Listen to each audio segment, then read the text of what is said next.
Hello everyone, I'm Manu Parimi and I'm an applications engineer at PLECSM. I'd like to welcome you to this hands-on tutorial video on getting started with PLECS. PLECS is a unique tool for the fast simulation of power electronic circuits. There are two versions of PLECS: PLECS Standalone, which is an independent simulation platform, and PLECS Blockset, which works within the Simulink environment. In this video, we will build a simple model in PLECS Blockset. The circuit we are going to model is a simple buck converter, first with an open loop controller, and then we will close the loop with a hysteresis type controller. To access PLECS, you simply need to enter PLECS_lib in the MATLAB command line. This will bring up a Simulink model that contains a generic PLECS block named circuit and various component libraries.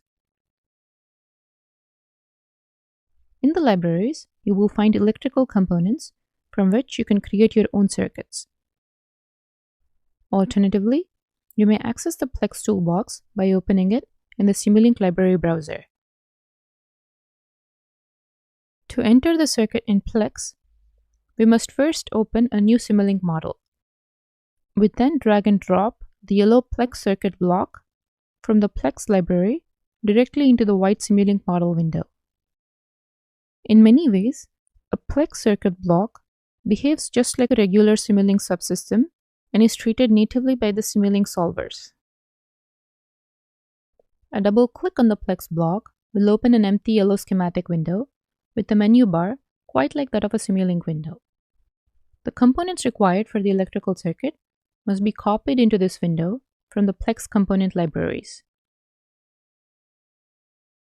Simulink components cannot be placed inside the PLECS schematic window, and components from the PLECS library cannot be placed at the Simulink level, with the exception of the scope, XY plot, and probe, which are all not only in the PLECS component library, but a second version of each is also provided specifically for use with Simulink.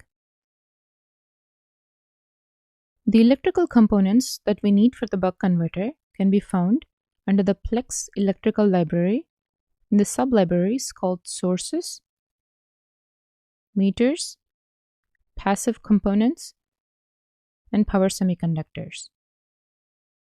Components can be placed in the model window by dragging and dropping from the library. We start with the electrical part of the buck converter, first by placing a DC voltage source at the input. Then we place the passive components. If we want to change the orientation of a component, we can do it from the Format menu, which has options for rotating, inverting, and flipping. The same commands can be done using keyboard shortcuts such as Ctrl+R to rotate. Each component in PLECS has a set of customizable parameters. A double click on the component icon opens a dialog box in which you can set these parameters. If you want a parameter to be displayed in the schematic, check the checkbox on the right side of the edit field. Like Simulink, values in PLECS must be entered as the decimal value directly or by using exponential or scientific E notation. Prefixes such as M for milli or U for micro are not valid, as these can otherwise be used for custom variable names. Once a parameter value is displayed on the schematic, you can directly edit it. As I just mentioned, in addition to providing values or vectors of values to a component parameter, we can also provide a variable name. Let's assign a variable name to the input voltage and revisit this topic shortly. We want to monitor the source current and the load voltage, which require an ammeter and a voltmeter respectively. Notice that each component has either black circles to represent electrical terminals or green arrowheads to represent control signal terminals. If we bring the mouse pointer close to such a terminal, the pointer shape changes from an arrow to a cross. We can now drag a connection to another component by holding the left mouse button down. When we approach another terminal of the same connection type, the pointer shape changes into a double cross. As soon as we release the mouse button, a new connection will be created. You can also simply click on the first component, and while holding down the Alt key on the keyboard, click on the second component to create such a connection automatically. A common error is to bring two wires close to one another but not fully join them. So be sure that a connection is made. In addition to creating wires by connecting component ports, we can create a branch from an existing connection using the right mouse button and dragging.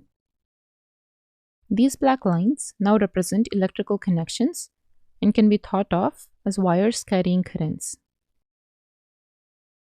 Notice that the meters have green terminals, which will allow them to join to signal connections. Electrical connections cannot be fed into a scope directly.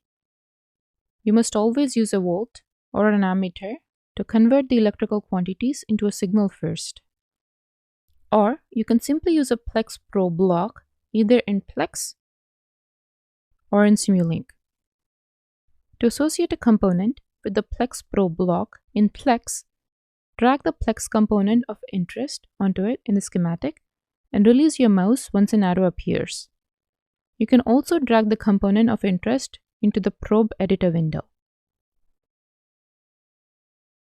To associate a component with the PLECS Pro block in Simulink, drag the PLECS component of interest into the probe editor window. Next, we need to model the transistor and the diode. The transistor can be modeled using a controllable switch or an ideal IGBT or MOSFET component, bearing in mind that it may conduct current in only one direction. We will use a MOSFET component for the transistor. We also need a freewheeling diode. The diode is a switch that closes as the voltage across it becomes positive and opens as the current through it becomes negative. These components can be found in the Power Semiconductors sublibrary.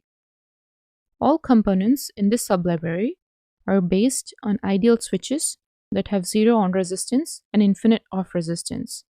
They open and close instantaneously.